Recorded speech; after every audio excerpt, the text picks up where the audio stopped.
because our lips are rounded. But when we start learning about things like a high vowel or a strident consonant, it turns out the best definition for those kinds of sounds is an acoustic definition. What's a strident sound? It's a sound with a high density of high frequency component to the sound. What's a high pitch? We never categorize pitch in terms of how tight we're holding our vocal cords, although that's actually how we control it. We learn pitch, we talk about pitch in terms of frequency. So our classification system for sounds is a mixed classification of some articulatory and some acoustic, and that's going to cause us some problems if we want a perfect, tidy solution. So where are we? I think the evidence tends towards a more active participant. That is, I think the evidence tends towards the idea that as people talk to us, we are processing what we hear in terms of what we would do when we speak, and that when we speak, we process speech so that we aim at a particular sound but adjust it to fit its environment, adjust it to fit its social context, adjust it to fit its formality, context, and so on. And so the perception and learning of speech is not just recording and classification. It's not just one on top of another until we have sufficiently high bumps that we see the bumps. But rather that we perceive speech in terms of people's intentions. But we do have these additional verbatim storage facts that we're going to have to sort out somehow. And so I don't have an answer. But I do have another 10 or 15 years of research. So I'll stop there. Thank you.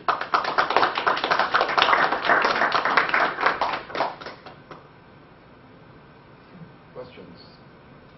Yes, either order. Well, so it sounds like the from the spoonerism data and also from your summary at the end, you're assuming there has to be some kind of more or less detailed representation of speech sounds. And so, I mean, and which was perfectly normal for you. I mean, I remember, like, I think when you were talking about optionality theory, I was reminded of Larry Hyman had this quote when I took phonology, and he was like, no optimization without representation, right? You have something that you're, and when you're talking about doing, online processing, right? There's something that you're processing, there's something. And so I'm wondering if you have any, thoughts or intuitions or things of that nature about what the representation would look like? I think the representation is fairly detailed, but it's not what it's not the output. That is, we have some representation that's detailed, probably to the level of something like the traditional structuralist phoneme. So stored probably with articulatory. I mean, I think there's good evidence that much of what we store is articulatory information, although we have to have some way to integrate the stuff that has to be acoustic as well, like pitch, and so on.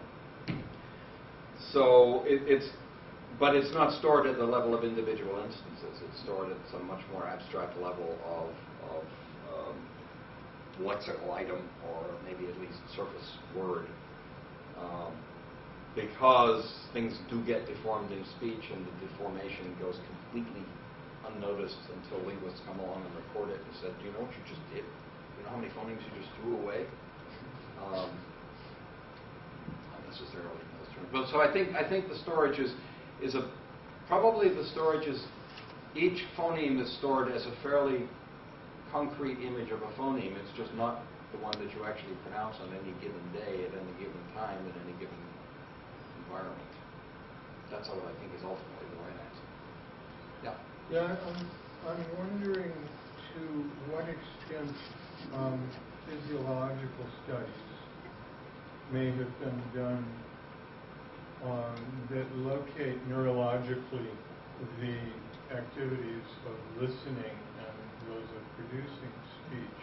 And by way of something that might be related to that question, as an example, I have a nephew who, at age 3 or 4 or thereabouts, regularly substituted ow for in his speech, such that if you asked him, how did you come here today? He would say, we came in our cow.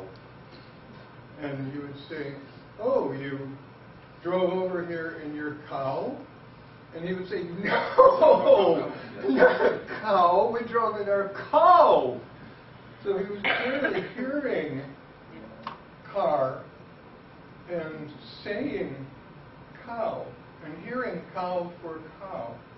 So, that puts me in mind to wonder, both in your understanding of phonemes, how acoustic and articulatory information intersect or do not, and to revert to my original question, whether there have been brain scans of adequate fineness to determine this.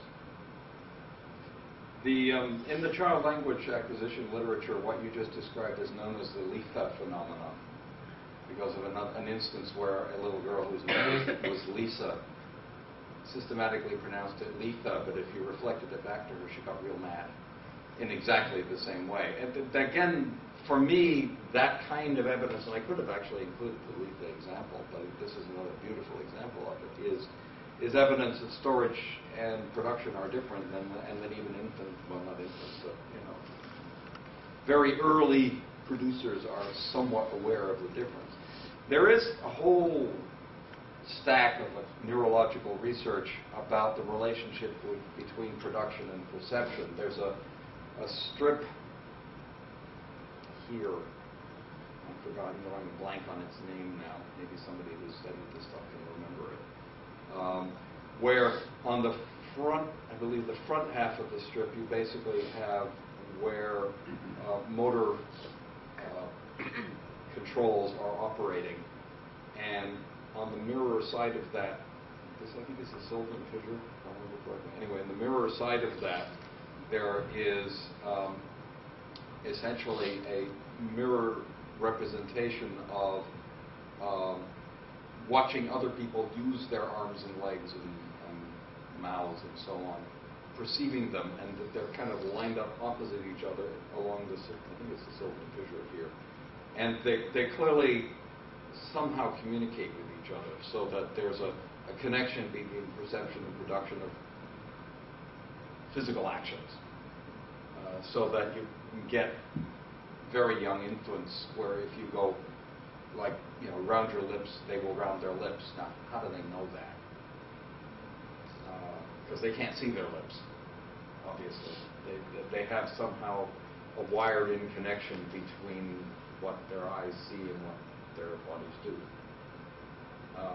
There is, however, not the kind of fine-grained neurological study that we'd like to have to look at details like, how is this phoneme implemented? It would be nice if we do, but neurologists are not there yet by probably a couple hundred years. Martha? Yep. When you brought up the song lyrics that rhymed, but were not an exact match, it was in it and shin it, right? Mm-hmm. You said, well, maybe people can't hear that they're different. Mm-hmm. I think actually some of the funniest and most successful rhymes give evidence for what you're saying, that people know that these things rhyme in general on an abstract level, but they can at the same time really hear the difference in the two. So I'm thinking of Tom Lear songs, like Ave Maria, gee, it's good to see ya, right? Maria, there's no ya in the middle, but we all know Ave Maria, gee, it's good to see ya rhyme. And the difference between them adds to the funniness of the rhyme. And so it's both abstract and particular at the same time, and our enjoyment comes from our apprehension of the abstraction and the particularity of the difference. Yeah, you're quite right. And there are anybody who does good rhymes, and Tom Lehrer or Stephen Sondheim have lovely examples of things. Oh, yeah, I guess those do rhyme. Yes. Speaking of which, Professor Stephen Sondheim was on CBS Sunday Morning last week, and